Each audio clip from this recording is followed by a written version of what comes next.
Non, ce n'est pas... Non. Non, je ne crois pas. Mais pourquoi donc, monsieur... Hébert. Monsieur Hébert, pourquoi? Oui, je ne sais pas du tout pourquoi c'est ainsi, Madame Bruck. Je ne peux que vous redire que, de par la loi, les documents sont tous les deux valables, mais le deuxième étant plus récent, celui-ci devient par là même nul et non avenu.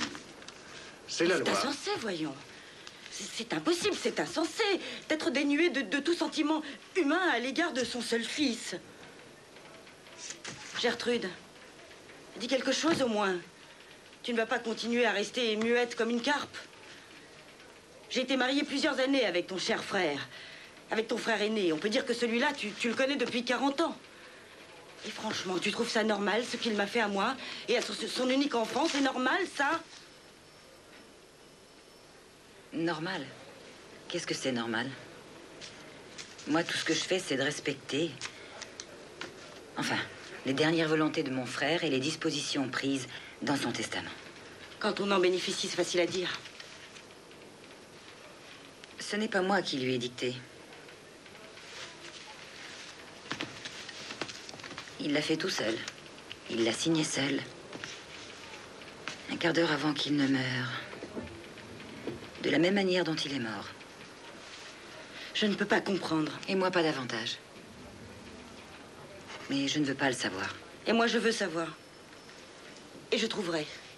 Quelqu'un a dû influencer Wolfgang avec un mensonge honteux. Et celui qui a fait ce mensonge est son assassin. Je fais faire une enquête, tu sais. Oh, fais-le. Je ne sais pas ce que tu peux en attendre.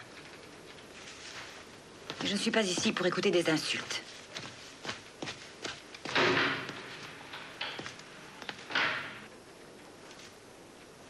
Puis-je la relire, s'il vous plaît? Bien sûr. Oui, c'est un testament de dernière minute. Un testament à 3 témoins, inattaquable.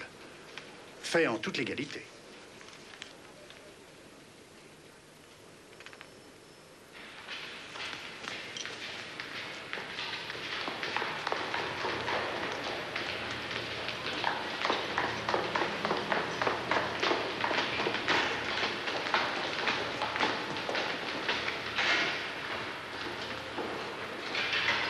C'est un soupçon terrible, Madame Bruck. Une accusation très grave. Et si tout cela peut être prouvé, c'est ce qu'on appelle un meurtre prémédité. En êtes-vous consciente? Tout à fait.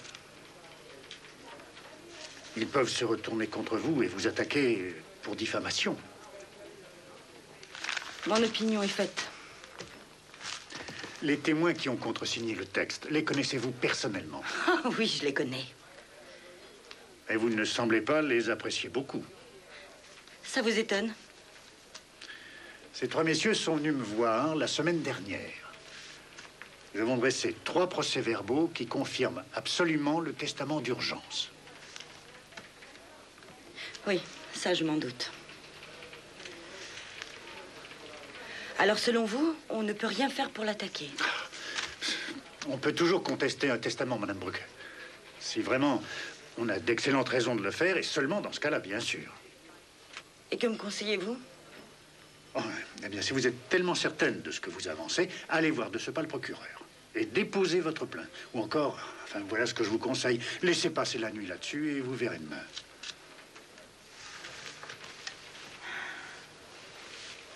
Maman! Maman chérie! Mon chéri, hop là. Je voudrais sortir, maman. Non, donne-moi d'abord un baiser.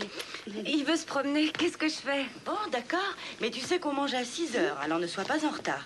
Pas de coup de téléphone? Si, 2 coups de fil, mais on n'a pas répondu quand j'ai décroché. Merci, Elga. Attends, Florian, attends-moi.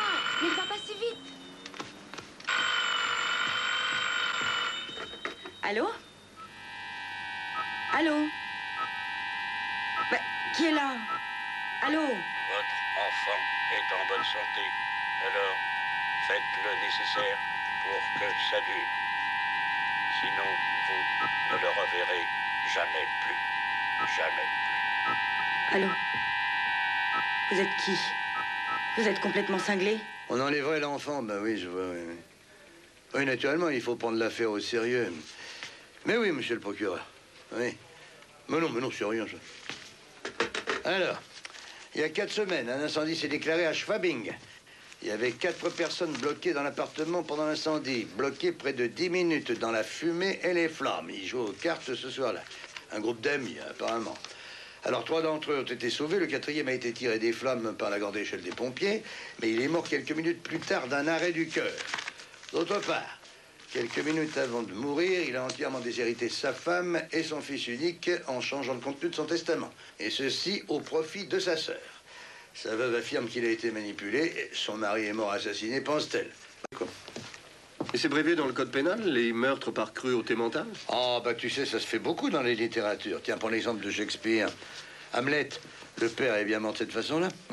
En outre, la veuve reçoit des menaces par téléphone, anonymes, bien sûr. Elle a très peur qu'on enlève son enfant. Alors l'un d'entre vous ira donc voir la veuve, puis l'autre va à la bibliothèque, et puis on ira voir aussi les pompiers. Procurez-vous comment on dit là, les copies, voilà, les copies du compte-rendu de l'intervention. Et aussi, n'oubliez pas le médecin. Et les causes de l'incendie, bien sûr, ça va de soi, ça. Tu me fais une fleur? Oh, je te vois venir, toi. Ah oui, va voir la veuve. Froussard.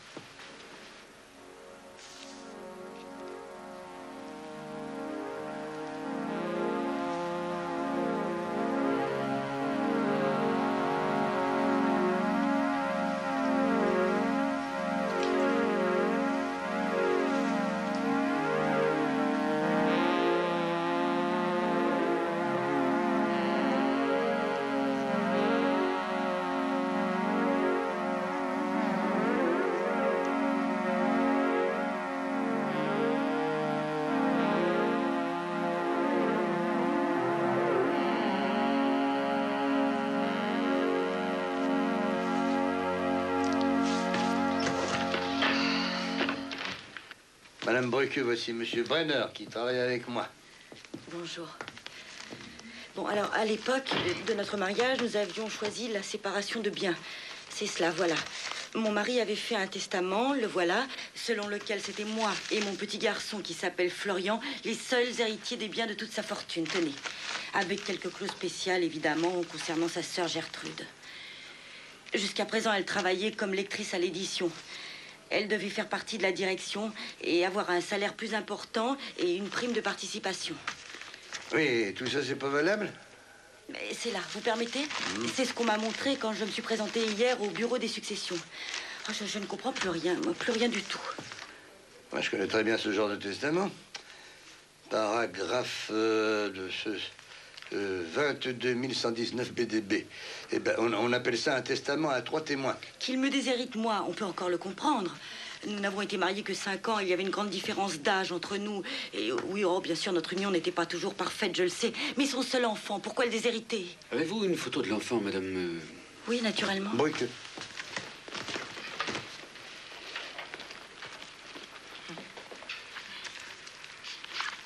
Voilà.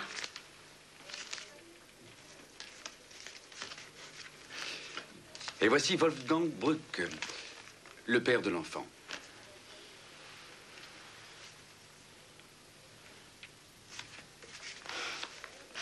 Oui, je sais ce que vous avez en tête, monsieur Custer. Je sais que le petit n'a pas de ressemblance avec son père. C'est une chose qu'on m'a souvent dite. C'est bien cela? Oh, Oui, ça n'a rien de très étonnant. Ma famille vient d'Italie. Ils ont émigré ici en Allemagne et mon père s'appelle Mattoni. Je possède dans notre album de famille une photo de grand-père et c'est tout le portrait de Florian. C'est frappant. Ah ben, c'est très bien, Madame Bruck, que nous puissions bavarder en toute confiance. Mais c'est très bien. Est-ce que votre mari avait tendance à vous faire à ce sujet certains petits reproches? Jamais. Il se montrait pas un petit peu jaloux? Non. Même s'il a pu l'être, il ne l'a jamais fait savoir à personne. Et les 3 témoins, vous les connaissez bien? Bien, enfin... Une fois par mois, mon mari les recevait pour jouer à la belote. Et vous aussi, vous receviez ces messieurs? Disons que je faisais la cuisine et le lendemain matin, je faisais le ménage. Ah, autre chose, Madame Bruck. Est-ce que les 3 partenaires étaient à l'enterrement? Oui, évidemment. Et aucun d'entre eux ne vous a parlé une seule fois de ce fameux testament d'urgence? Je sais pas, moi, en présentant leurs condoléances, à aucun moment, ils n'ont rien dit, rien. Non, pas un mot. Moi, je trouve ça bizarre. Mais ça, c'est la preuve de leur culpabilité, j'en suis sûre. Ils ont monté mon mari contre moi en lui racontant des mensonges. Oui, c'est un meurtre, monsieur le commissaire. Ils le savaient malade, ils lui ont donné un choc nerveux pour le tuer et maintenant mon gosse est menacé. Avez-vous l'adresse de ces 3 témoins? Je les ai à la maison, mais pas sur moi. Tous les 3 sont dans l'annuaire. Monsieur Scholtes a une auto-école, Fechner est dans la publicité, et le docteur Léonard, vous le trouverez chez les dentistes. Oui, tout ça dans les pages jaunes.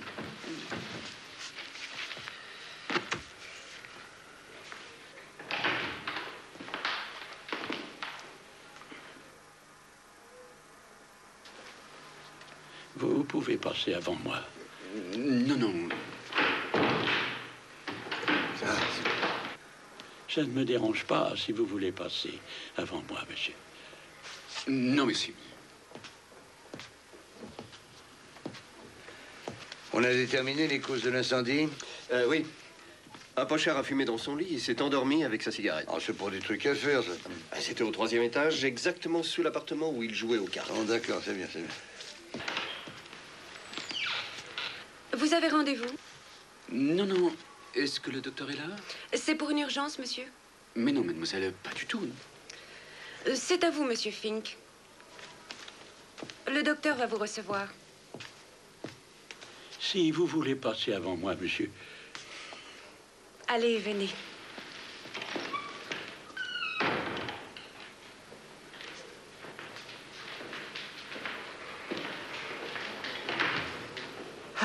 Si je l'avais laissé faire, moi, je me retrouvais sur le fauteuil. Voyons, voyons, il n'y a aucune raison de s'angoisser, voyons.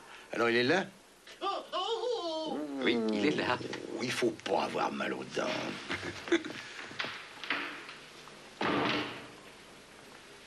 Un instant, monsieur, un instant. Tout ce que j'ai à dire, vous le trouverez consigné dans le procès-verbal du tribunal des successions. Si vous le désirez, je peux vous en procurer une copie. Non, non, mais j'ai lu ce procès-verbal, en effet, docteur, mais je voudrais quand même en parler de vive voix avec vous. Bien, mais abrégeons, je vous prie, j'ai une très grosse journée. Alors, eh bien, dites-moi, docteur, voilà, je voudrais vous demander... enfin, je me suis aperçu en lisant le procès-verbal, je me suis aperçu que les pompiers avaient été appelés 4 minutes seulement après le déclenchement de l'alarme. Comment expliquez-vous ce retard? Nous n'avions rien remarqué. Vous n'aviez rien remarqué, là? Pas de feu, aucune odeur, aucune fumée, rien. Je voudrais que vous m'expliquiez ça plus en détail, docteur. Nous nous retrouvions chaque semaine pour jouer à la belote. Et cette fois-là, c'était Scholtes qui nous recevait chez lui. Il tient une auto-école, il habite un vieil immeuble. Au début, les choses ont très bien commencé. Scholtes jouait extrêmement bien. Je le rappelle, il raflait toutes les cartes. Merci, messieurs. Ça me convient parfaitement. As, roi. Et pour finir, la plus belle, la dame de pique. Ah, vous salaud. Ah, voilà du travail bien fait. Bon, faisons les comptes. Voyons. Ça fait l'as et la dame de pique, 182. Allez, docteur, tu notes 182, exactement. Ça va pas trop mal pour toi? Il fallait pas jouer ton as d'abord, il fallait jouer ton 10. Mais si, écoute-moi, je pouvais pas faire autrement. J'étais obligé de mettre l'as d'abord. Mais qu'est-ce que tu mets dans ton fourneau? Vraiment, ça a une odeur. Oh, allons, allons, c'est mon mélange spécial, mon vieux. Alors, à qui le tour de donner? À celui qui demande. Ah, là, mon pauvre Heinz, te voilà mal barré. Hé, écoute, Arnaud. D'habitude, j'aime ton mélange, mais aujourd'hui, mon vieux, je dois dire que ça pue vraiment. Oh, c'est un mélange détonnant, hein.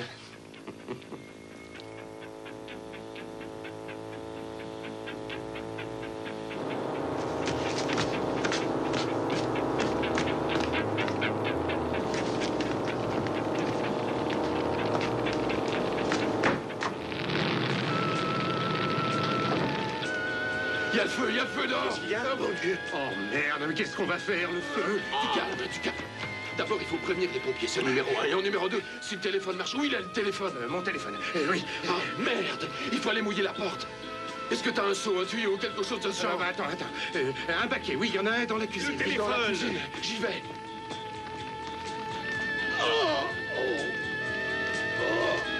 Wolfgang, qu'est-ce qu'il y a? Mon cœur, j'ai mal. Étends-toi sur le divan. C'est une attaque.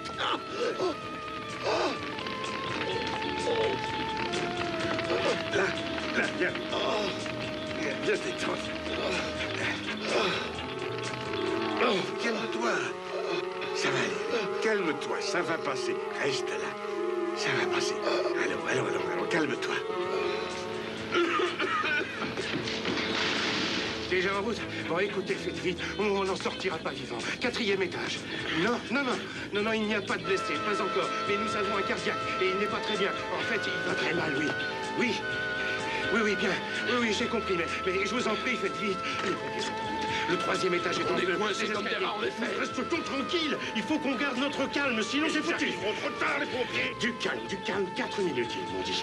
Et il ne faut pas ouvrir les fenêtres pour éviter que l'oxygène alimente Oui, je sais. Et si la fumée gêne, mettez des mouchoirs mouillés devant la bouche.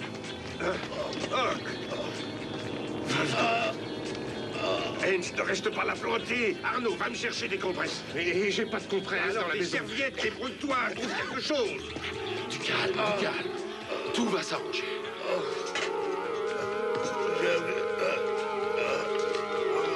Est-ce que tu m'entends? Ah, pas moyen d'avoir de l'eau chaude, rien à faire. Il faut le temps qu'elle monte, on est au 4e. Et ils arrivent, ces pompiers. Arrête, ne touche pas aux fenêtres. Les fenêtres doivent rester fermées, c'est toi qui l'as dit. Il faut que tu viennes vite. Il y a quelque chose de grave. Viens vite. Oui, nous étions tous dans un drôle d'état. C'était une nuit de folie. Oui, mais je voudrais bien vous croire, docteur. Mais vous êtes témoin qu'au cours de cette nuit-là, M. Brucke a signé le testament, qu'il avait toute sa tête, toute sa lucidité, que personne ne l'y a poussé. Oui, c'est ainsi.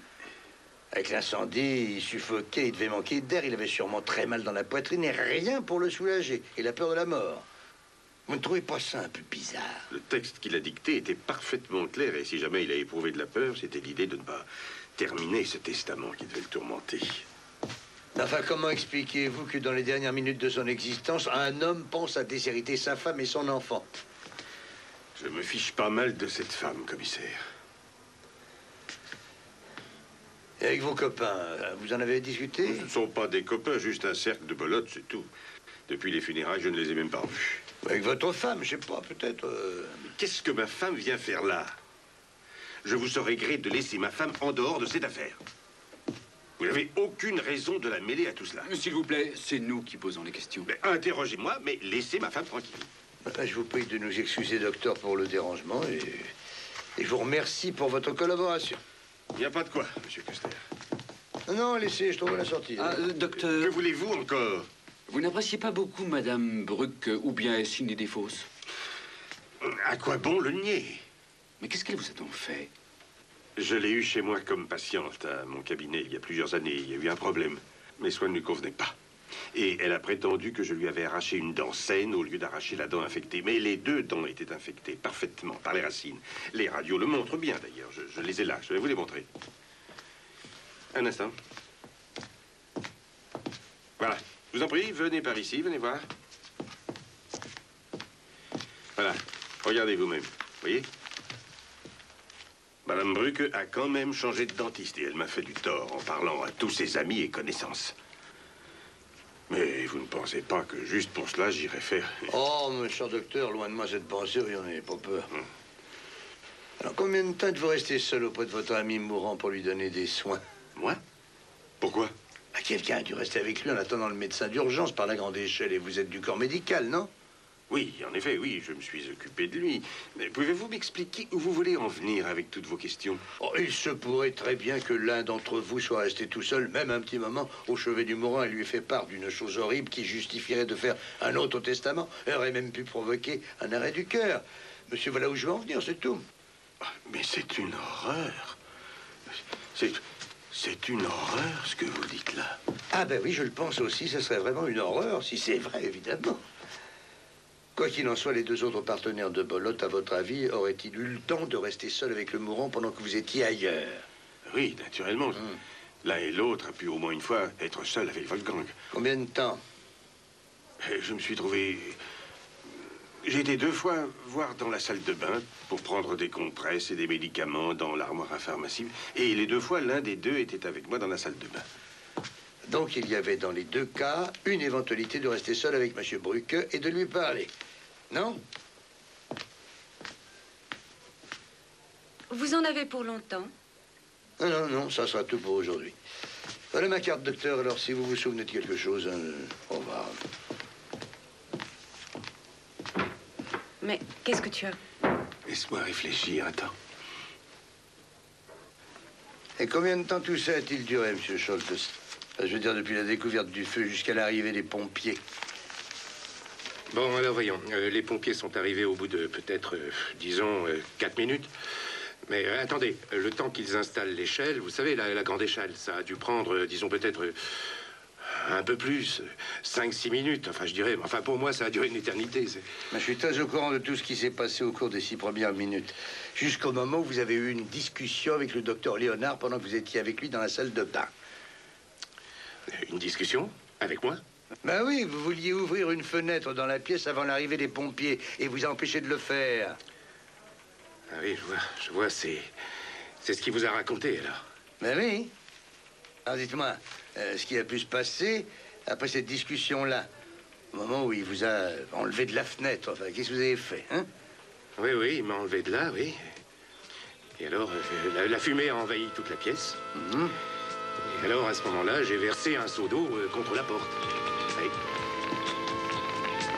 Heinz! Viens m'aider! Viens vite!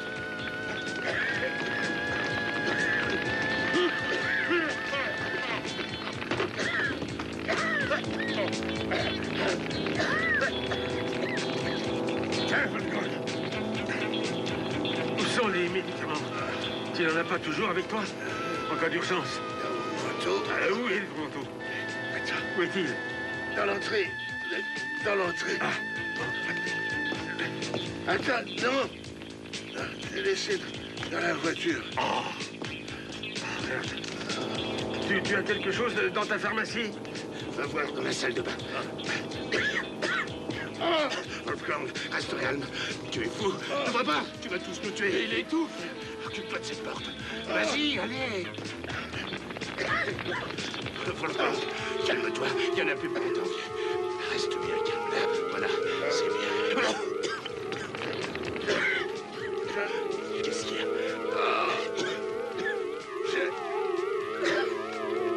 J'ai un problème.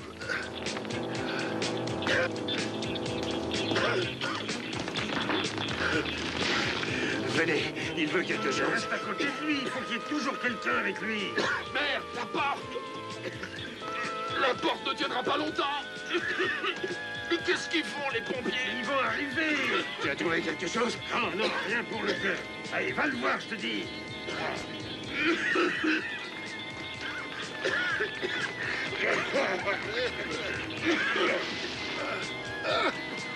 Restez tranquille. Ne t'énerve pas. Qu'est-ce que je peux faire? Appelle les autres. Pourquoi? Je t'ai dit d'appeler les autres. Et mets plus d'eau, mon vieux. Il n'y a plus rien à faire.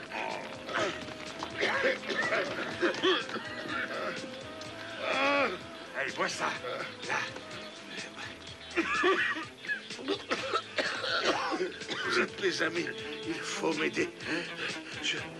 Mon testament. Qu'est-ce que tu racontes? Je veux changer mon testament tout de suite. Je vais en faire un autre. Un autre. Un testament à 3 témoins si je ne sors pas vivant d'ici. Quand arrête tes conneries, ils vont venir nous chercher. Parler. Un instant, monsieur Scholtes, un instant. Ce qu'il y a dans le testament est une autre histoire. Moi, ce que je veux savoir, c'est ce que vous avez dit. Excusez-moi, mais je ne comprends pas votre question. Eh bien, je vais vous la redire. Qu'est-ce que vous avez dit au mourant pendant le temps où vous étiez seul à son chevet, avant que les autres n'arrivent? Oh, je ne m'en souviens pas. Mais au fait, ai-je été une fois seul avec le malade, moi? Mais qui a dit cela? Le docteur Léonard. Enfin, il me l'a dit. Il s'en souvient très bien. Ah, le docteur Léonard, oui. Alors ça, c'est trop fort. Ça lui va bien de dire ça. Écoutez-moi bien. Celui d'entre nous qui haïssait Madame Bruck, c'était lui. Et vous savez ce qu'il a dit? En plein cimetière, après l'enterrement, vous savez ce qu'il a dit? Je préfère ne pas en parler. Parlons-en, au contraire. Bon, très bien. La bière venait d'être mise en terre. Nous allions vers les voitures, la veuve était devant nous. Et j'ai dit alors à Léonard, je lui ai dit, oh la pauvre et malheureuse. Et il a raconté quelque chose qui m'a beaucoup choqué. Je n'ose même pas le redire. Oh, si vous pouvez le dire, on en a entendu bien d'autres ici. Hein. Bien. Il a dit, les maris sont pour leurs femmes comme les dents. Il faut de la patience pour les avoir. Et quand on les a, ils vous font souffrir. Et quand ils fichent le camp, il faut en mettre d'autres à la place. Alors, qu'est-ce que vous dites de ça? C'est stupide, cette histoire-là. Raconter ça au cimetière, en plus, c'est de très mauvais goût. Hein. Mais je vous jure, la veuve était devant nous, à 10 mètres, avec le prêtre.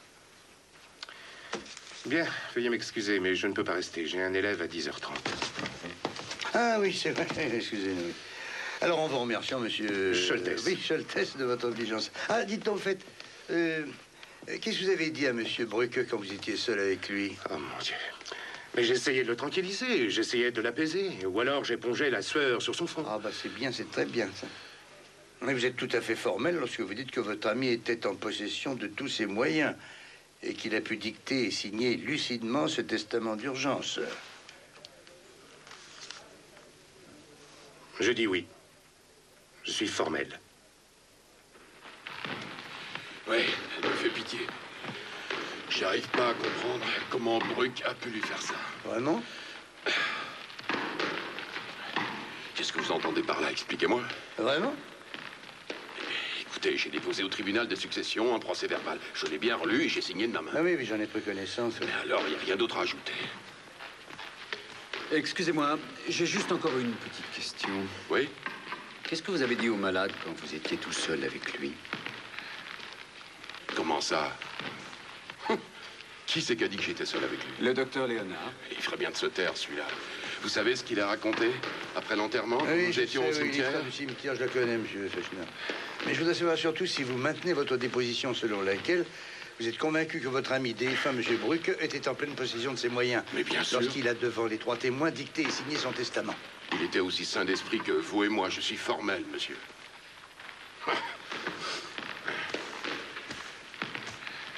Voyez-vous, ça s'est passé comme ça. Nous étions pris au piège depuis une dizaine de minutes. La porte d'entrée brûlait. De l'étage inférieur montaient des flammes et une fumée épaisse. Et moi, j'étais là, à la fenêtre. Je guettais les pompiers.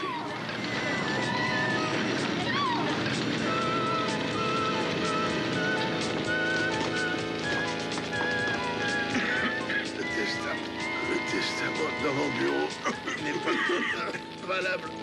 Bonne santé. N'est pas valable. Je veux que ma sœur, Gertrude, soit l'unique héritière de ma fortune. La maison, l'imprimerie, tout ce que je possède. Docteur écrit ce que je te dis. Vite.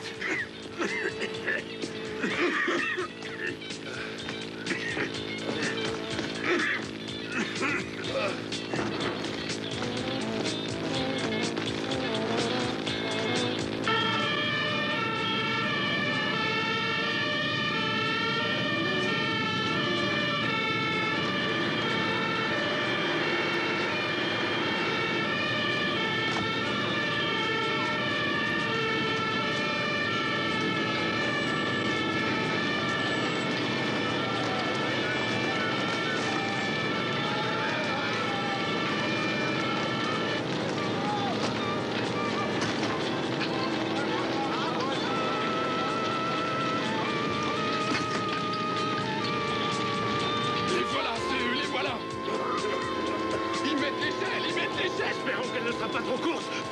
Arnaud, on est sauvés, on est sauvés. Tu te rends compte, mon vieux?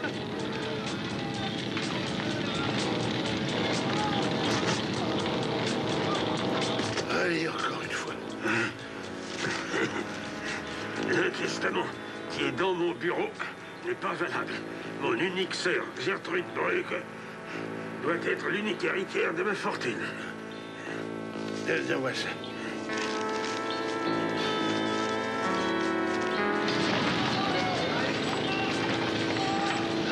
Fais signer les autres.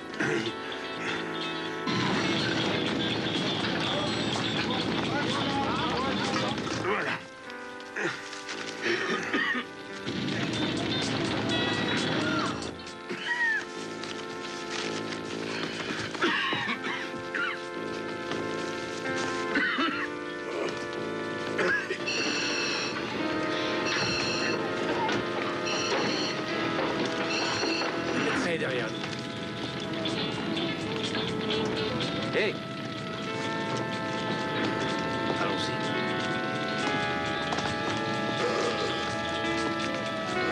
Mettez-lui le masque à oxygène.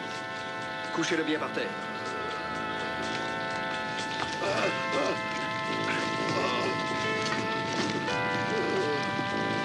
Vite le masque. Mettez-lui le masque à oxygène.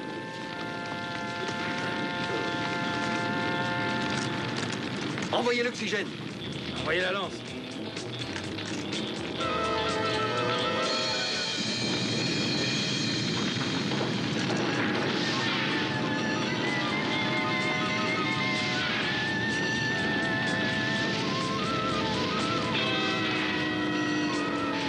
Merci, Monsieur Fechner. Reprenez votre jeu, vous êtes libre. Merci. Monsieur Fechner, une dernière question. Lequel d'entre vous a porté le testament au tribunal des successions? Ben oui, il a bien fallu qu'on le porte ou qu'on l'envoie. C'est vrai, mais... J'avoue que je ne me rappelle pas qui c'était. C'était pas moi, de toute façon. Merci, monsieur. De rien. Mais tu vois, t'as posé la bonne question, Gert. Il faut trouver qui a envoyé le testament. On pourra trouver ce qu'on voudra. Ce ne sera pas vraiment un meurtre, cette affaire-là. Meurtre par calomnie. Le code pénal n'a rien prévu dans ce cas-là, non? Oui, et puis en plus, l'homme était tellement énervé dans l'incendie, peut-être que ça suffirait amplement pour le tuer. Ouais, je sais, nous avons affaire à un cas extrême, Gert. C'est vrai, n'empêche que ça n'est pas très clair. Hein. Et puis il y a l'enfant qui est toujours l'objet de menaces.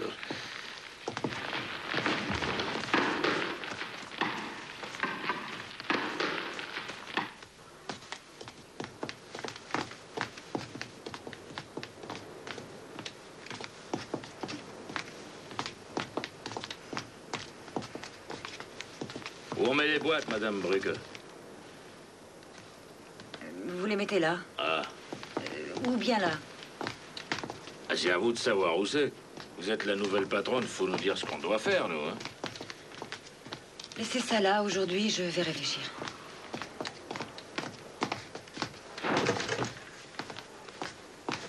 On arrête pour aujourd'hui, Madame Brugge. Au revoir. Merci, messieurs. Bonjour, messieurs. Bonjour. Qui c'est ces oiseaux-là encore? Ça doit être l'inspection des impôts. Ah ah. Allons, voyons une étude de vous énerver, Madame Brugge. Nous sommes venus vous voir pour l'affaire de l'héritage. Votre belle-sœur conteste la validité du testament. Inutile de vous fatiguer avec moi, Monsieur Custer. Je n'ai vraiment rien à vous dire. Voyez donc mon avocat, Maître Schwertfeger. C'est à lui qu'il faut s'adresser. À Maître Schwertfeger? Oh, mais c'est un très bon avocat. Il a de l'expérience.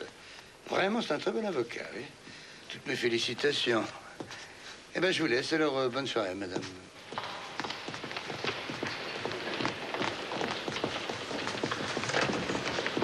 Ah, Monsieur Custer. Je suis ravi de vous revoir. Avez-vous un peu de temps? Ah, pour vous voir, bien sûr, Maître Schwertfeger. On m'a convoqué en tant que témoin au tribunal, mais pas avant 11 heures. Nous avons à nous parler. Au sujet de l'incendie où un homme est mort après avoir modifié son testament. Ceci au profit de ma cliente, Gertrude Brugge. En effet, ça semblerait exact. Non, c'est parfaitement exact. Je vous prie de ne plus importuner ma cliente au sujet de cette malheureuse affaire. Veuillez avoir l'obligeance de prendre note ou j'aurai recours à la manière officielle. Ah, j'ai toujours beaucoup apprécié votre humour, cher maître. Mais de là à me montrer comment m'y prendre pour mener une enquête, je trouve ça plutôt un peu original de votre part, vraiment. Excusez-moi, je ne voulais pas vous vexer. Je voulais vous aider à économiser du temps et de la peine. Madame Gertrude Brugge ne vous parlera plus qu'en ma présence. Pour quelle raison? Je lui ai conseillé de le faire. Ah, bah ça, c'est intelligent. Monsieur Custer? Oui? Vous êtes-vous un peu renseigné sur le passé de la veuve Madame Brugge? La personne qui a porté plainte pour le testament? Je vous conseillerais de fouiller un peu son passé. Ça pourrait être très intéressant pour vous. Vos conseils sont toujours avisés. Oui. C'est une très bonne idée, ça. Je vais le faire, puis avec beaucoup de soin. Merci encore, à bientôt. Au revoir, Monsieur Custer.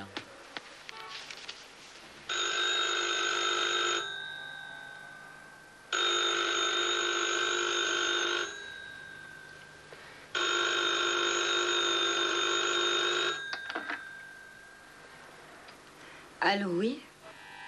Oui, qui est là? Enfin, qui est là? Enfin, dites-moi quelque chose, je vous entends respirer. Bon, écoutez.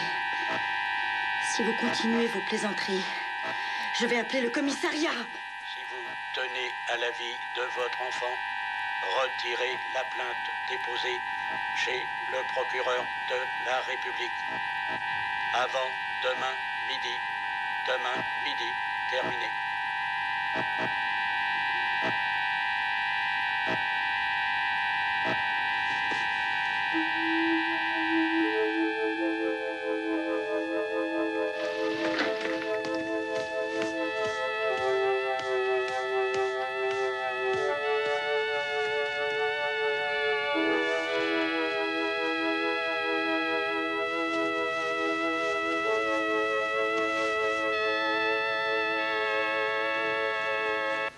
Je suis soulagée que vous soyez là. Ils ont encore téléphoné? Oui, il y a 20 minutes.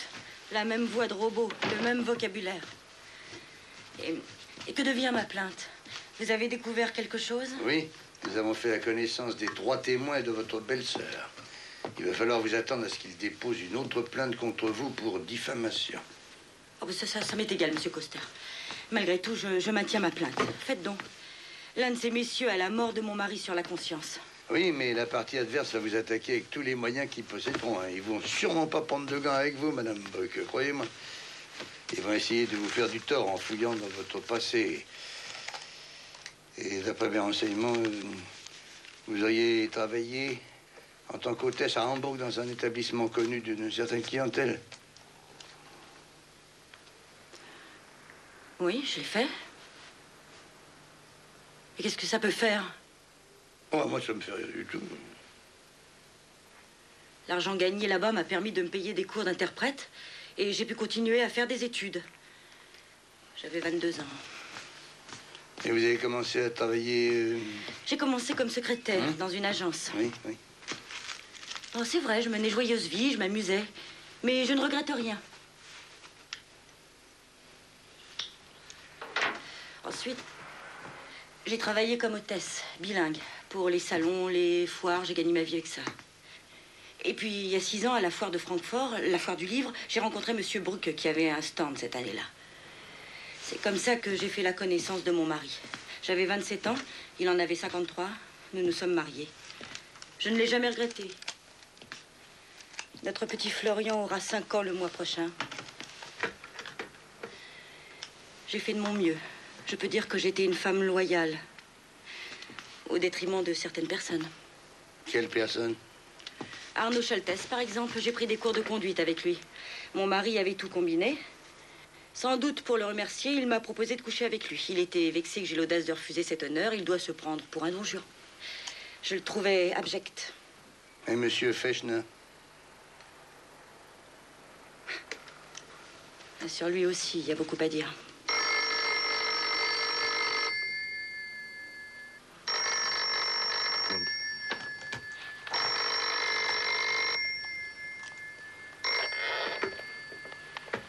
Brück, j'écoute.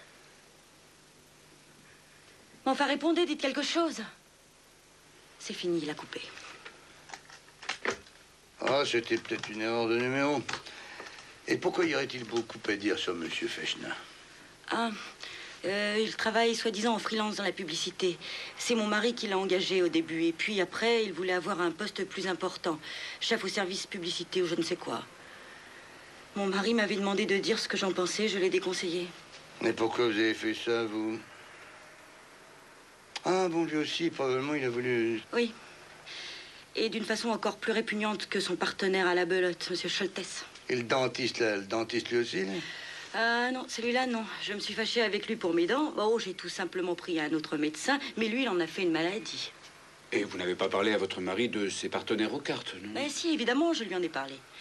Il n'a pas voulu m'écouter. Mais quand même, il devait avoir des doutes. Il m'a fait surveiller, je le sais. Pendant les derniers mois, juste avant sa mort, j'avais tout le temps sur le dos un drôle de monsieur qui me suivait. Il avait toujours un chapeau melon et un vieil imperméable. Ah non, attention, vous dites un chapeau melon et un imperméable. Est-ce qu'il n'avait pas une canne par hasard? Mais oui, je crois bien. Vous le connaissez? Oh, mais c'est Oscar. Tiens-moi le téléphone. Oui, voilà. Mon collègue va passer la nuit ici. Vous serez bien plus tranquille comme ça. Faut que j'aille faire une petite visite. Eugénie, c'est Custer. Oscar est là? Il est dans la chambre d'amis. Non, non, je resterai. Eh ben, dites-lui, s'il vous plaît, que je vais passer pour une petite affaire urgente. Voilà, dans quelques minutes. Merci. Au revoir, Fanny. Bon.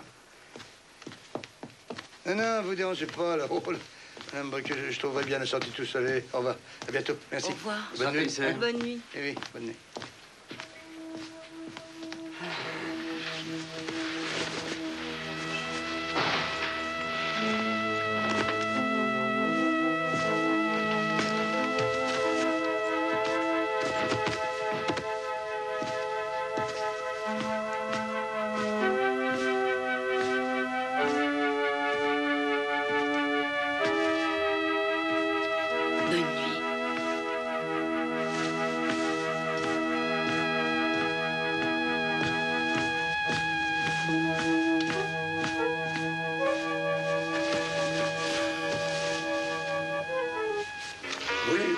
Suivi cette dame, en effet, à la demande de son mari, jusqu'à la mort de celui-ci.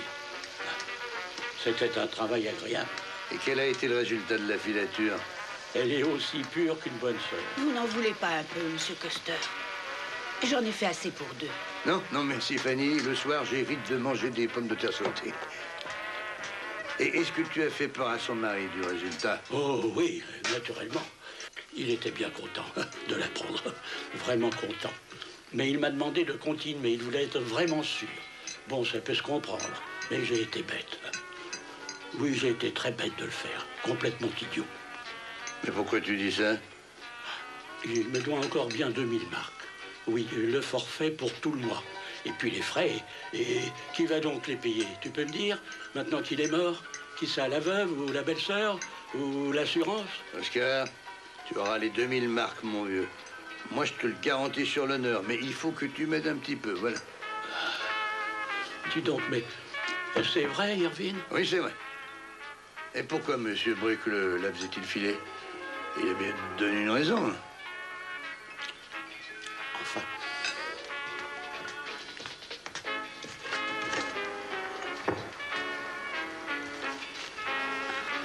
Oscar, il t'a toujours aidé à sortir de la merde. Alors aide-le un peu cette fois-ci, ça changera, d'accord? Voilà. Oui, voilà la lettre anonyme, évidemment. Il l'a trouvée un matin dans sa boîte aux lettres.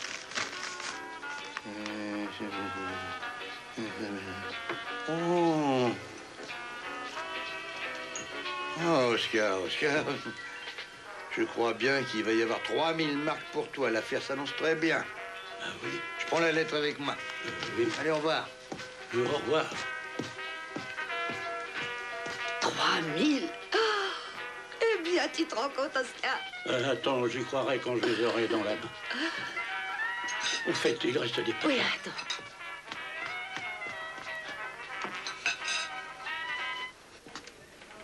Mes chers amis, voilà du nouveau. D'excellentes nouvelles.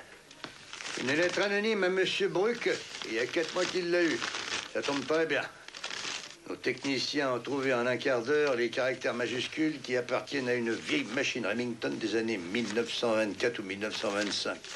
Et dans toute l'Allemagne, il doit y en avoir une douzaine, peut-être.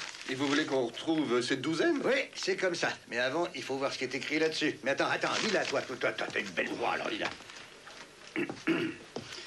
Mon ami, mon copain, tu crois que tout va bien?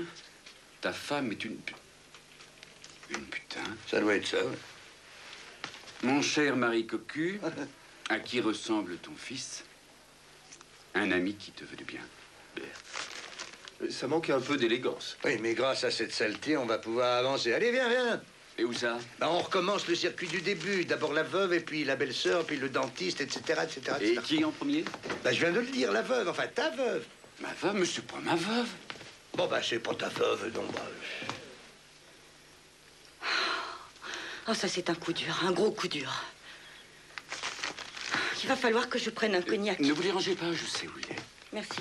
Eh ben, voilà la raison pour laquelle votre mari avait pris un détective privé pour vous faire surveiller. Si seulement il avait pu m'en parler.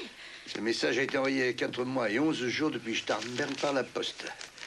Chère Madame Bruck, lequel des 3 messieurs, à votre avis, serait le plus capable de le faire?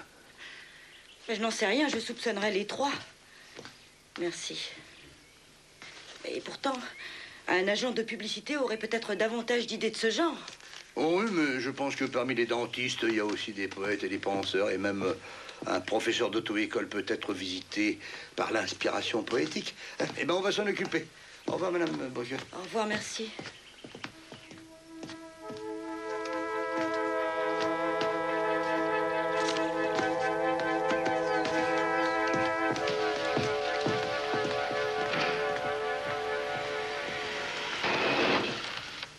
Ah, bonjour, messieurs, dames. Voilà, tous rassemblés, c'est bien gentil. Ça m'épargnera beaucoup de temps, beaucoup d'énergie de vous voir tous ensemble. Cela vous étonne? Un peu, je l'avoue, charmé. Est-ce que je peux m'asseoir parmi vous, messieurs, dames?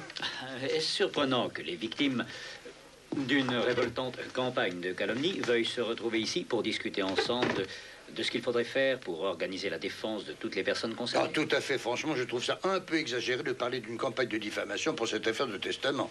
Il s'agit de quoi, en fait? Une femme est déshéritée par son mari qui a refait son testament sans aucune raison apparente.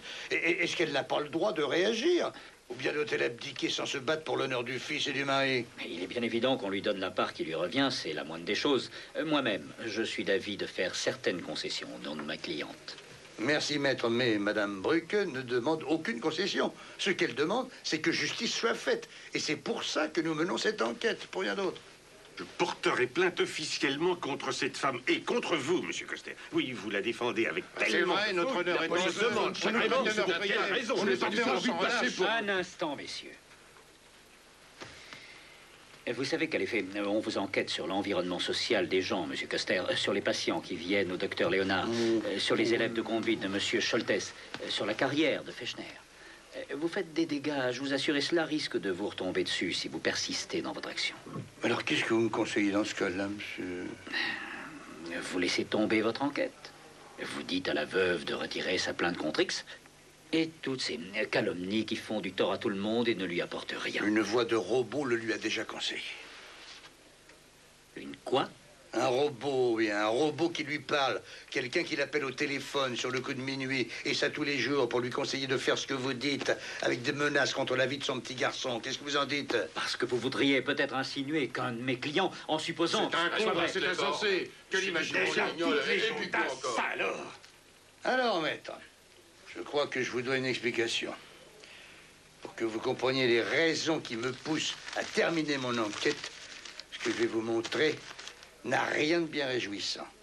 Mais il le faut. Lisez, je vous en prie, allez. Et faites-le haute voix.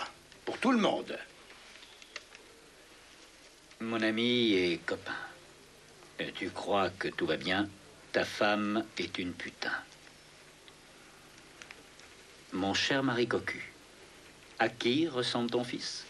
Un ami qui te veut du bien. Mais pourquoi ce texte nous intéresse tous? En ce qui me concerne, je ne suis pas venu ici pour perdre mon temps. Je n'ai rien à voir avec ce texte ordurier. C'est peut-être Bruck qui l'a écrit. Il t'a peut-être écrit lui-même, ou pour attirer l'attention. Monsieur Scholtes, je vous en prie. Asseyez-vous, madame, je vous en prie.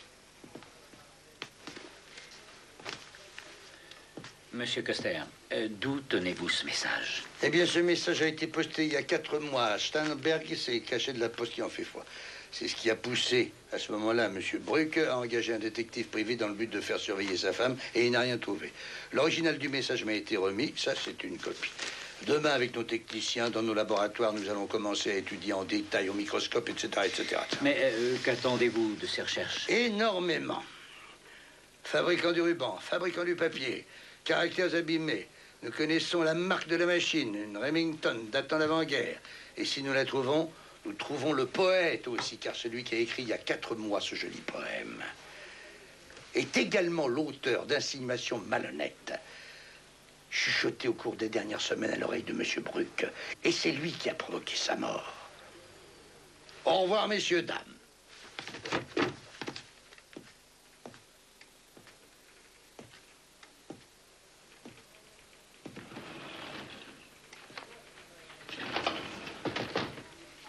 Je pense qu'il est préférable, en raison des circonstances, de déposer individuellement. Comme disait Moltke, messieurs, marchez chacun pour soi et frappez ensemble. Oui. Je citerai Fallada. Chacun voit la mort tout seul. Je commence à en avoir marre.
être sûr que rien n'arrivera.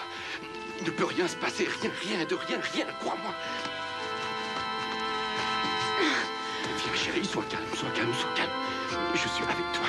Et rien de mal ne peut t'arriver. Rien ne peut nous arriver. Parce que je t'adore et personne ne pourra nous séparer. Oh, laisse-moi renoncer à cette maudite succession. Une augmentation de salaire, une participation. Mais tu es devenue folle. Tu veux que ton frère se retourne dans sa tombe? Tu ne peux quand même pas bafouer les toutes dernières volontés d'un mourant. C'est pas ça. Et si quelqu'un l'avait trompé, avait provoqué sa mort en proférant de honteuses calomnies? Ôte-toi ces idées de la tête. Ôte-toi ces pensées de la tête. Et cette vieille machine à écrire?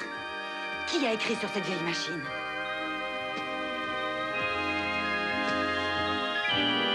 Ah bon? Alors, un des 3 témoins, non? Ça paraît évident. C'est l'un de nous 3. Oui, mais qui? Voilà la question. Allez, dis-le-moi.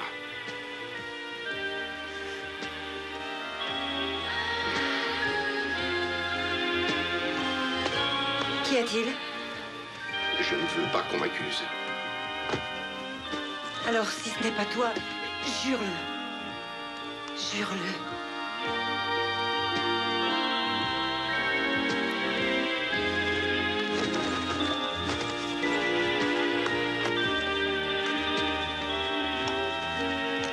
Alors, c'est toi. Ah, je le savais. Tu as tué mon frère, c'est toi. Commençant par cet ignoble message. Et puis par la maison qui a flambé, Arrête de te plaindre. Est-ce que tu veux que cette sale arriviste qui a épousé ton frère pour son fric profite de sa fortune? Pendant que tu es sous les toits, dans ton petit bureau. Alors parle, dis-moi, c'est ça que tu veux? Oh, Dirty. Si nous tenons tous les deux ensemble, tu sais, rien ne pourra nous atteindre, nous gagnerons. Je me demande si tu m'aimes vraiment. Avant ce fameux testament, tu tenais beaucoup moins à moi. Tu dis n'importe quoi. Je t'ai toujours aimé. Tu ne voulais pas qu'on le sache. Je t'ai tout donné.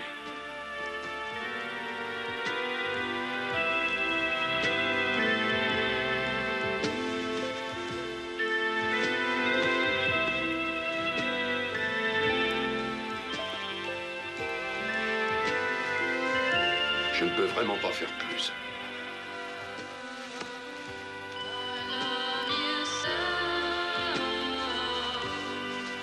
Tu me regretteras.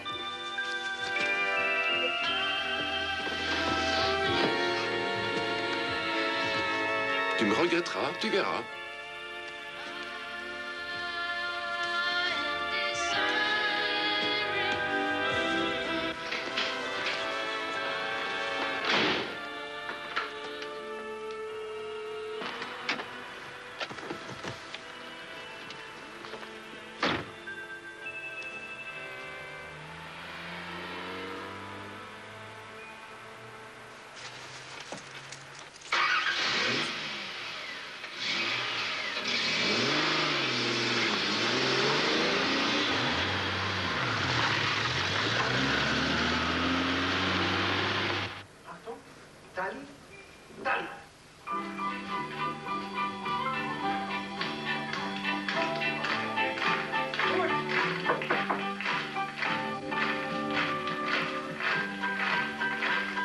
Qui est là? Oui, entrez.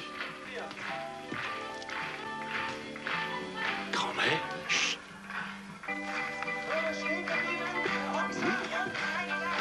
Annecy, oh, c'est toi et tu m'apportes du raisin. Grand-mère, reste assise, Oh, reste merci, assise, c'est voyons. gentil, c'est vraiment gentil, j'aime bien les raisins. Voilà. Et j'étais à Garmisch pour affaires.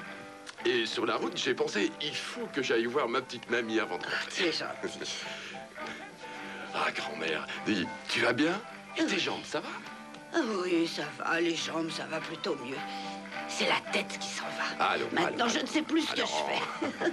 Mais toi, qu'est-ce que tu dis, hein? Est-ce que ça marche? Ah, tout va bien, grand-mère. Bien.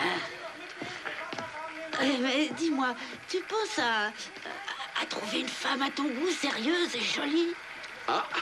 Peut-être grand-mère, peut-être ça se pourrait bien que tu sois même invitée cette année à un mariage. Grand-mère, il faut que je termine d'abord un gros travail. Tu sais, la page de publicité pour l'opéra. Pas seulement les photos, mais aussi des textes, et tous les textes. Il faut parler de l'opéra d'autrefois, à l'époque des années 20. Oh, tu sais bien, les folies des années 20. Oui, et il me faudra encore la vieille machine, grand-mère. Tu sais, la toute vieille machine. Elle doit être là-haut, quelque part, non? Où est-elle? Elle est au fond de l'armoire. Mais tu ne vas quand même pas la prendre avec toi.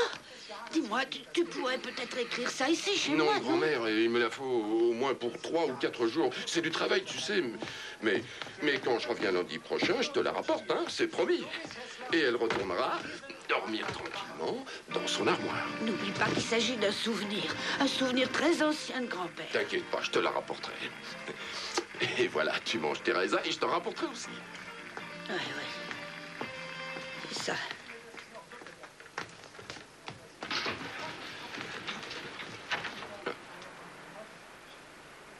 Ce sont tes amis qui viennent d'arriver. Tu devrais bien me les présenter.